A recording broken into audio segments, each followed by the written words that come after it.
नमस्कार. रामकृष्ण हरी. साधू बोध झाला नुरोनिया ठेला, ठाईचा मोराला अनुभवे. कापुराची वाती उजळली ज्योती, ठाईचा समाप्ती झाली जैसी.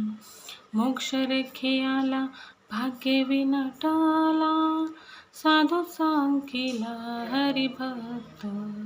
ज्ञानदेवा गोडी संगती सजनी, हरी दिसे जनी आत्मतत्वी. हरिपाठाचा हा 6वा अभंग.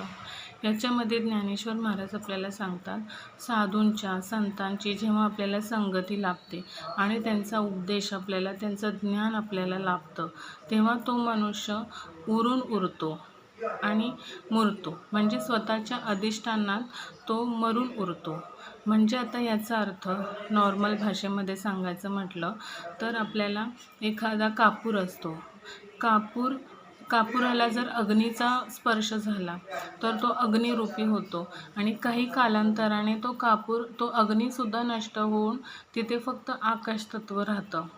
त्याचप्रमाणे आपला जीवभाव नष्ट होतो आणि तिथे फक्त ब्रह्मभाव शिल्लक राहतो. त्याचप्रमाणे जो साधूंच्या उपदेशाप्रमाणे, त्यांनी सांगितलेल्या मार्गदर्शनाप्रमाणे, संतांच्या मार्गदर्शनाप्रमाणे जो चालतो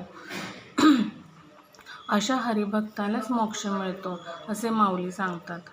आणि ज्ञानेश्वर महाराज म्हणतात, ज्याला संत संगतीची गोडी लागते, ज्यांना संतांचा, देवांचा, भगवंताचा सहवास आवडायला लागतो, त्यांचं मार्गदर्शन, त्यांचं बोल आवडायला लागतात, त्याच हरिभक्तांना सर्वत्र हरी भरलेला आहे अशी अनुभूती होती. नमस्कार.